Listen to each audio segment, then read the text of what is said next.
కోర్ట్‌కి వెన్నెల, వైష్ణవి వాళ్ళు వస్తూ ఉంటారు. ఇంతలోనే అక్కడికి వరలక్ష్మి, విష్ణు వాళ్ళు కూడా వస్తూ ఉంటారు. వాళ్ళ పిల్లల్ని చూడగానే అక్కడ ఉన్న వాళ్ళిద్దరూ అయితే చాలా సంతోషిస్తూ ఉంటారు. ఇంతలో అక్కడికి జడ్జి వచ్చి, "అమ్మ వెన్నెల, వైష్ణవి మీ ఇద్దరికీ ఏం కావాలి? ఏం న్యాయం కావాలి?" అని చెప్పేసయితే అడుగుతూ ఉంటుంది.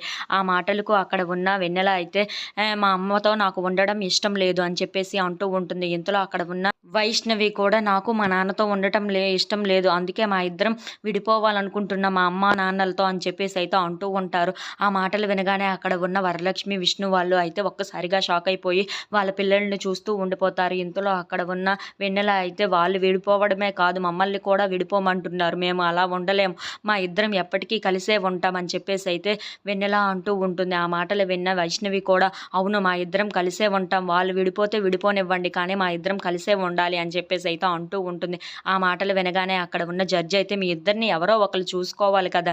అంటే మీ ఇద్దరు ఎవరో ఒకళ్ళ దగ్గర ఉండాలి కదా!" అని చెప్పేసయితే అంటూ ఉంటుంది. ఆ మాటలు వినగానే అక్కడ ఉన్న వైష్ణవి అయితే, "నేను వెన్నెలను చూసుకుంటాను" అని చెప్పేసయితే అంటూ ఉంటుంది. ఇంతలో అక్కడ ఉన్న వెన్నెల కూడా, నేను వైష్ణవిని చూసుకుంటాను. మా ఇద్దరం చూసుకుంటాము.